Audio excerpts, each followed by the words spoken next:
With 9 consecutive series wins, Mark Taylor's Australians had good reason to be optimistic, entering the final leg of a saturated international program, which had seen them play virtually non-stop for 18 of the previous 20 months. Buoyed by Michael Slater's career best 207 and Ricky Ponting's 155 just days before their arrival in Madras for the opening game of the 3-test series, Australian confidence ballooned in mid-afternoon on day one, following the vibrant start of 122 by the Indian openers Navjot Sidhu and Nayan Mongia. The pitch at the MA Chidambaram Stadium was bone dry and dead flat, and if the Australian heads bowed just a little after a rare drop catch by Taylor from Shane Warne's bowling, they lifted again in mid-session with 3 wickets going for 8 runs, including the great prize Tendulkar, who was miraculously caught at slip by Taylor, diving full length to his right. Tendulkar's battle with Warne had been eagerly anticipated. This was the confrontation of the extended summer, and the Indian maestro, having made 200 against the Aussies just 1 week earlier, paid the penalty for being too aggressive too early. The near silence which greeted his departure echoed the disappointment felt throughout all India. Sidhu, brilliantly run out by Mark Waugh at Silly Point, had also succumbed, along with Mongia, who gave the hard-working Kasparovich a catch at the wicket. When Gavin Robertson captured his first test wicket, Saurav Ganguly LBW for 3, and Mohammad Azharuddin was caught at point for 26, the Indians had squandered their good start, going to stumps at 232 for 5. The last 5 wickets tumbled quickly on the second morning, both Warne and Robertson finishing with the 4 wickets. Robertson having justified his place ahead of Stuart MacGill, the 3rd specialist spinner in Australia's injury-depleted party. The spinners operated from early in the Australian reply. Slater's demise has much to do with comeback nerves and a brilliant reflex catch by Dravid as Kumble's good bowling. Kumble may have been overshadowed in recent series by Warne and Pakistan's Mushtaq Ahmed, but he kept a superb line here. The prize dismissal of Steve Waugh, who missed an in-swinging top spinner, proof of his keenness to show he still had it. Venkatapathy Raju also bowled a tight line and occasionally made the ball fizz. Ricky Ponting's dismissal on the last ball before tea saw the innings teetering at 95 for 4, and worse was to come with Blewett batting down the list, having been struck on the knee while fielding, continuing his low run of scores. But Rajesh Shawan, the 3rd Indian spinner with a very jerky action, was loose. Mark Waugh taking particular toll of anything full and drifting towards leg stump before he too fell to Raju, having made 66. At 193 for 7 at stumps, the Australians needed their renowned lower order to fire, and that's just what happened. Ian Healy, so often the cornerstone of the side, again leading the way. It was an anti-climax when he fell just 10 runs short of what would have been his mightiest test century, his stand with Robertson having been worth 96. With a lead of 71 in the murderous heat, the Aussies were well pleased, but they lost the plot in the final session with Sidhu racing to 55 not out, his cavalier treatment of Warne almost disrespectful, and in retrospect the turning point of the whole summer. Having struggled early, he 6 times pounded Warne to the boundary with a 7th big hit clearing the fence. An overall lead of 200 was considered to be a tough ask for any team batting a 4th time on a wearing pitch, but India far surpassed that, dominating the 4th day in rare fashion, scoring more than 300 runs in even time for loss of just 3 wickets, Tendulkar in irresistible form. And he's gone again, and that's a really big one. Azharuddin smashed 18 runs from 1 Warne over, the Australians' figures ballooning to 122 for 1 from just 30 overs, his biggest thrashing in years. When Azharuddin declared late in the afternoon, the Australians needed 348 for victory, an improbable target even for the world champions. Having just endured the toughest day in the field of their careers, the exhausted Aussies lost 3 wickets in the crucial final hour. Slater playing a rash drive at Srinath, and Taylor and the out-of-form Blewett falling in quick succession to the rampant Kumble.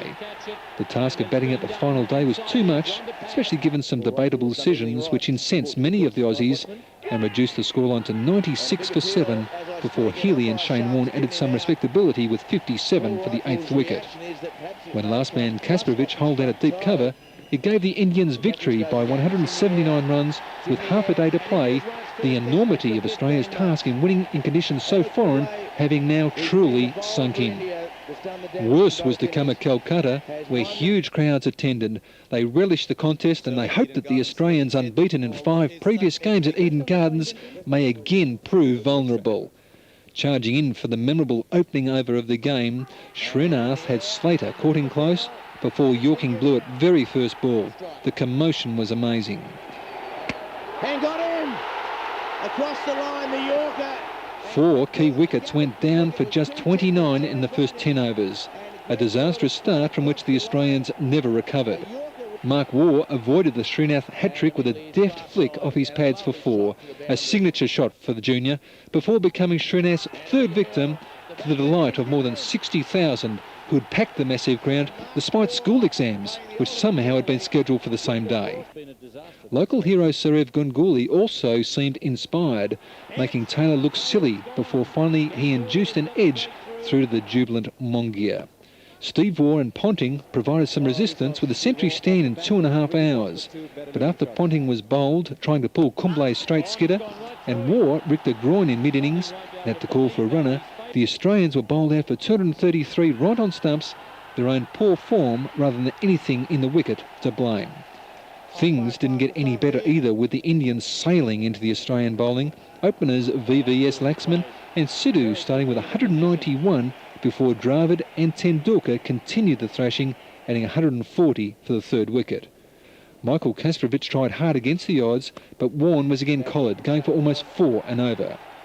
There was a brief hope for the Aussies when Laxman and Sidhu both fell in their 90s just before tea, but Tendulkar's even-time 79 was sheer magic.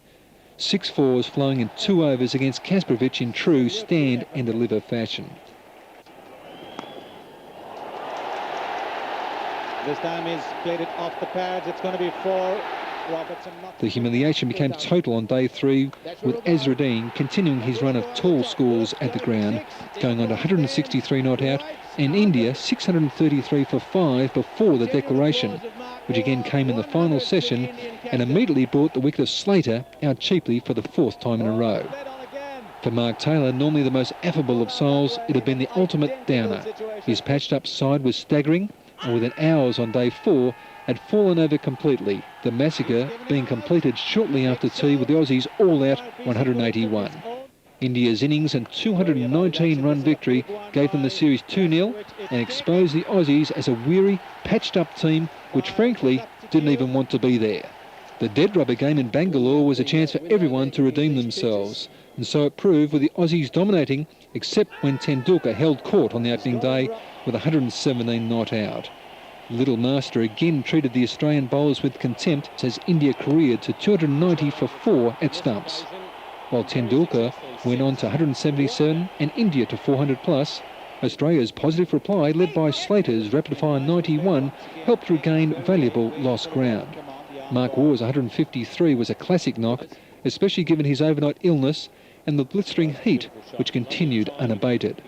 Pale-faced and seeking constant water breaks, Waugh played his spinners brilliantly, hitting down the ground and to mid-wicket with Tendulkar-like authority. Having conceded a lead of just 24, Australia was back in the game and seemed capable of an upset after taking 3 wickets on the 3rd night, including 2 to Warne, who had passed Lance Gibbs's record for the most wickets by a spin bowler in Test history. Tendulkar, with 27 not out, remained the key player, and when he lobbed the return catch to Kasparovich early on the 4th morning, the Indians collapsed, Kasparovich bowling a superb spell of reverse swing to finish with 5 for 28 and keep Australia's 4th innings target below 200. Robertson also chipped in with 3 cheap wickets to give him 12 for the short series, more than any other Australian. Looking to end the game on the 4th night, Mark Taylor played some audacious shots, sharing a 91-run opening his hand with Slater, who played beautifully before falling to a Tendulkar leg break in the final over before tea. Taylor and Mark Waugh ensured the victory, scoring it better than even time, with Taylor reaching his well-deserved century in the final over. When the winning runs came via 4 extras, he waved his bat to his teammates in a rare sign of emotion, raising thoughts that this could well be his last test and end of an unforgettable era in which he had rivalled even Don Bradman as the greatest captain of the post-war era.